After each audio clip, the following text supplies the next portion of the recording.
જી બિલકુલ રત્નાજી, જે રીતે ગઈકાલે દ્રશ્યો સામે આવ્યા હતા અને જિગ્નેશભાઈએ પણ રિક્વેસ્ટ કરી, શું લાગે છે કે ગઈકાલે જે રીતે આંદોલન થયું સરકાર પર અસર જોવા મળી?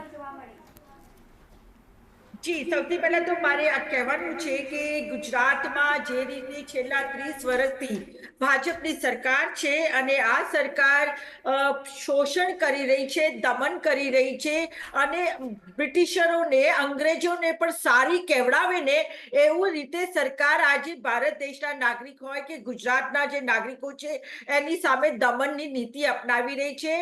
આ જે પોલીસ બળનો ઉપયોગ કરીને જે આપણા કુમળી વયના જે આપણા સ્ટુડન્ટ છે, જેઓ ટેટ અને ટાટની પરીક્ષા પાસ કરી અને તેઓ પોતાના હક માટે લડી રહ્યા છે। આ જે યોજના લઈ આવ્યા છે, ખાલી 11 માસ માટેની તમે એક યોજના લઈ આવ્યા અને 11 માસ પછી તમે ફરી એવાના એવા થઈ જાઓ કે બેરોજગાર એટલે બેરોજગાર, તો ક્યાં સુધી આ ચાલશે ખબર નથી પડી રહી।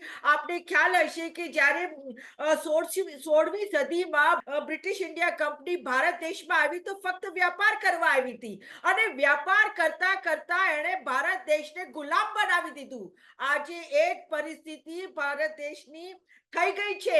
હું તો કહું છું કે આપણામાંથી કોઈનું જન્મ ગુલામીમાં નથી થયું, ગુલામીના વાતાવરણમાં, પરંતુ આજે જે રીતે વાતાવરણ ચારે બાજુ ઊભું થઈ ગયું છે એનાથી જોઈને લાગે છે કે આપણે હવે ગુલામ થઈ ગયા છીએ અને સરકારના ગુલામ થઈ ગયા છે। પહેલા તો બ્રિટિશરો હતા, ધોળા હતા અને આપણે કાળા હતા એટલે એ લોકોએ આપણને ગુલામ બનાવ્યા, પરંતુ હવે તો આ જ લોકોએ આપણને ગુલામ બનાવી દીધા જે આપણા જ હતા।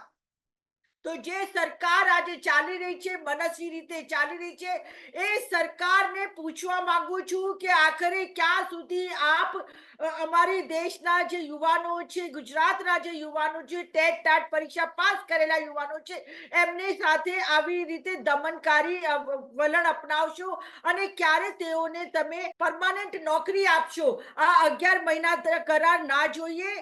આપને હું એક વાત કરું, જ્યારે પણ અમે લોકો ભણતા ત્યારે જે છોકરીઓ હતી એ બધી છોકરીઓ એ જ કહે કે મારે તો ટીચર બની જવું છે। આ વાત આજે પણ એટલી જ લાગુ પડે છે કે અરે ટીચર બની જઈએ એટલે કે શાંતિ, ઘરમાં સુરક્ષા, આપણે પોતાના બાળકોને સાચવી શકીએ, ઘર સંભાળી શકીએ, અડધા દિવસની નોકરી અને ટીચરની નોકરી એટલે બધા માટે સૌથી સારી નોકરી, ઉપરથી જ્ઞાન આપવાની વાત। તો આ વસ્તુ અમારા સમયમાં પણ અમારા જે ફ્રેન્ડ સર્કલમાં હતું ત્યારે એ વાત ચાલતી હતી।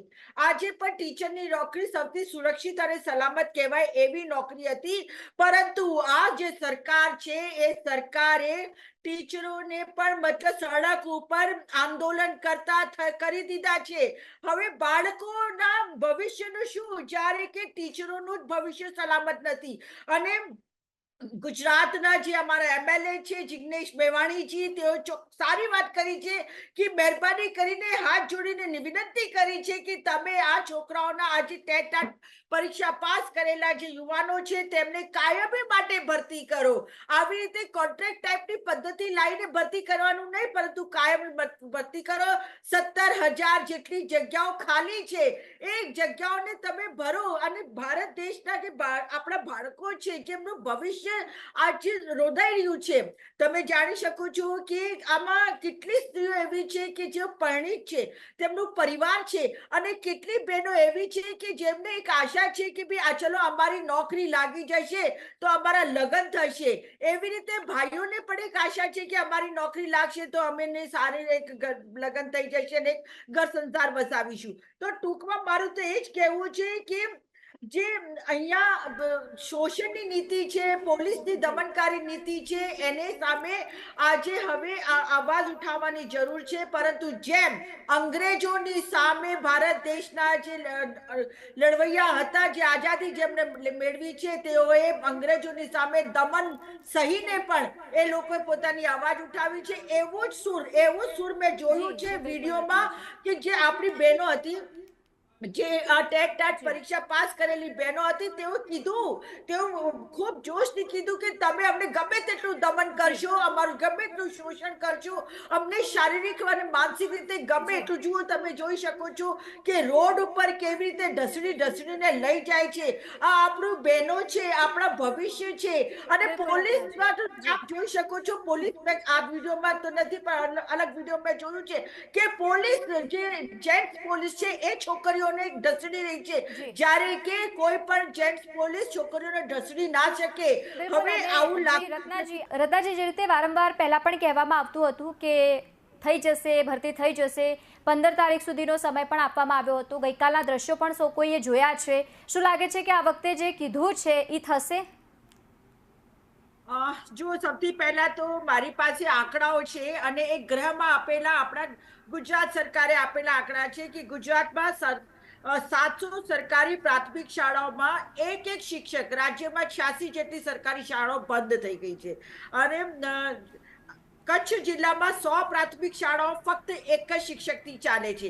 જી ભાવનગર અને ખેડા જિલ્લાને બાદ કરતા રાજ્યના દરેક જિલ્લામાં ઘણી પ્રાથમિક શાળાઓ એક જ શિક્ષકના આધારિત છે. પછી શિક્ષક વિના ભાગ્ય સહારે વિદ્યા મેળવી રહ્યા છે રાજ્ય શાળાઓના વિદ્યાર્થીઓ. હવે અહીંયા બીજું પણ આપણે બતાવું કે એક મારી પાસે અહીંયા લિસ્ટ આવેલું છે. એ લિસ્ટમાં કચ્છમાં 100 શાળાઓ છે, ફક્ત એક શિક્ષક છે. મહીસાગરમાં 74 શાળાઓ છે, એક શિક્ષક છે.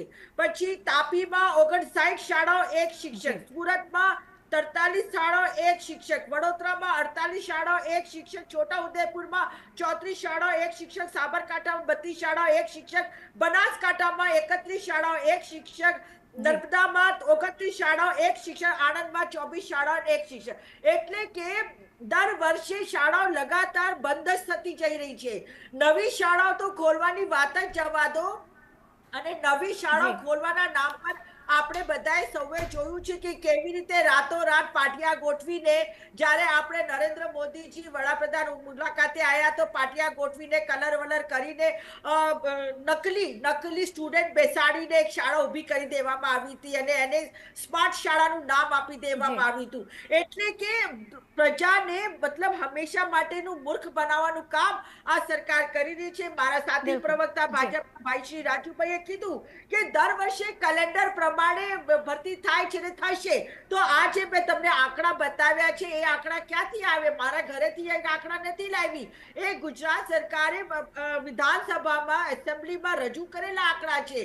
તો મારે તો એ જ કહેવાનું છે કે આ જે જ્ઞાન સહાયકની જે ભરતી છે એને બંધ કરો અને કાયમી એ લોકોને કાયમી કરો. કારણ કે એમનું ભવિષ્ય આના ઉપર આધારિત હોય છે. ખૂબ મહેનત કરીને એક મધ્યમ વર્ગીય બાળક જી ખૂબ મહેનત બિલકુલ. કરીને રત્નાબેન, સતત એક જ વાત, કેલેન્ડરની વાત કરવાની.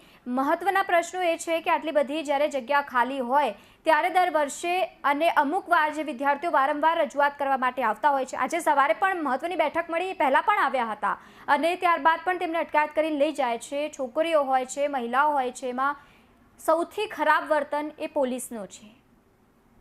જી, એ જ તો મેં મારે પહેલા પણ કહ્યું કે છોકરીઓની સાથે, યુવાન દીકરીઓની સાથે જે પોલીસે ટીંગાટોળી કરી, એમને જે હાથોથી પકડ્યા અને પછી એમને નખો પણ માર્યા છે, એવા પણ મેં વિડીયો જોયા છે. અને એ છોકરીઓનું શું વાંક છે? એ પોતાની અવાજ ઉઠાવે છે ને, પોતાના હક માટે આવી છે. અને આજે ગાંધીનગરમાં તમે જાઓ, તમે જોઈ જી શકો છો કે ગાંધીનગરમાં એવી કિલ્લાબંધી કરી દેવામાં આવી છે કે જેમ આપણે જોયું હશે કે કિસાન આંદોલન ચાલતું હતું ત્યારે જે બોર્ડર, દિલ્હીની બોર્ડર ઉપર કિલ્લાબંધી કરી દેવામાં આવી હતી, એ જ રીતેની કિલ્લાબંધી આજે ગાંધીનગરમાં કરી દેવામાં આવી છે. ઠેર ઠેર જગ્યાએ પોલીસ ગોઠવી દેવામાં આવી છે કે જાણે કે આ આપણા શિક્ષકો ભાવિ શિક્ષકો નહીં, પરંતુ જાણે કોઈ આતંકવાદી ઘૂસી ગયા હોય, જાણે કે તેઓ અંદર ગાંધીનગરને બોમ્બથી ઉડાવી દેવા માંગતા હોય. જેવો જે તે લોકો બસમાંથી ઉતરે છે કે પછી તે લોકો પથિક આશ્રમમાં સ્ટેન્ડ ઉપર આવે છે, તરત જ પોલીસો જી આવી જાય છે, એમને ઘેરી લે છે અને પૂછે છે તમે ક્યાંથી આવ્યા છો ને કેમ આવ્યા છો, તમારો મોબાઈલ બતાવો, તમારું પાસવર્ડ બતાવો. એવી બધી વાતો આપણી જે દીકરીઓ છે ને એમણે કરી છે અને બતાવ્યું છે કે અહીંયા તાનાશાહી લોકતંત્ર ખતમ કરવાનું કામ કર્યું છે. મેં પહેલા જ કીધું, જે રીતે આઝાદી પહેલા આઝાદી પહેલા દમનકારી નીતિ અંગ્રેજોએ ભારત દેશના નાગરિકો સાથે કરી હતી. આજે આ જ દેશના જે આઝાદી પછી આ તાનાશાહી વલણ ચાલી રહ્યું છે અને આના લીધે જ આપણે એક સ્વતંત્ર દેશમાં એક સ્વતંત્ર રીતે જીવી નથી શક્યા એવી રીતે મહેસૂસ થાય છે. આજે શ્વાસ લેવી હોય ને તો પણ એવું લાગે છે કે આપણી શ્વાસ લેવામાં પણ કાં તો આ ભાજપ સરકાર ટેક્સ લગાવશે, કાં તો રોક લગાવશે, કાં તો એ આપણને કોઈ પણ રીતે પોલીસમાં બંધ કરી દેશે અને કોઈ પણ બહાનું લઈને તેઓ આ રીતે આપણને શોષણ કરશે. અને બેન દીકરીઓને ક્યારેક પણ પોલીસો વાળાઓ જે ઉઠાવે છે કે તેમને ટચ કરે છે, that is not permissible under the eyes of law. એમના માટે મહિલા પોલીસ લાવવી જ પડે અને મોટી સંખ્યામાં લાવવી પડે. અને હવે આપણા શિક્ષણ મંત્રી જે છે કુબેર ઇન્ડિયરોએ એમણે શું કીધું, અરે તમે તો ભાડુઆતથી લોકો લઈને આવ્યા છો, 100 રૂપિયા વાળા લઈને આવ્યા છો. હવે 100 રૂપિયા વાળા ઉપર કંગના રનૌત જતા હતા MP બનીને બેઠા છે, એમને કેવો થપ્પડ પડ્યો છે બધાને ખબર છે. હું એનું સપોર્ટ નથી કરતી, પરંતુ તમારી તમારા ભાષા ઉપર મર્યાદા તમે નથી રાખતા, એટલા માટે પ્રજાના રોષના પણ ભાગી બની શકો છો. આજે તમે એસી ગાડીઓમાં બેસો છો, એસી મોટી મોટી ઓફિસોમાં બેઠો છો, પરંતુ જમીન ઉપર આવવાની જરૂર છે. જી બિલકુલ રત્નાજી, એમના પ્રમાણે તો લોકો જે છે એ જોબમાં લાગ્યા છે, સરકારી નોકરી એ લોકોને મળી છે.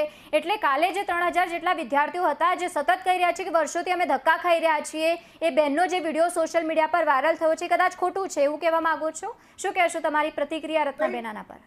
જી રાજુભાઈને તો એવું બતાવવા માંગે છે કે આ મુંગેરી લાલ કે હસીન સપને, ખાલી તમે સપના જોયા કરો. આમ પણ અમે લોકોએ બહુ જ બધા સપના જોયા છે. બધાને ખબર છે કે જ્યારે 2014 આવ્યા તો મોંઘવારી દૂર થશે, બેરોજગારી દૂર થશે, 2 કરોડ લોકોને નોકરી મળશે, એવી ઘણી બધી વાતો ત્યારે પણ કહી હતી. અને હવે પણ મુંગેરી લાલને હસીન સપને બતાવી રહ્યા છો.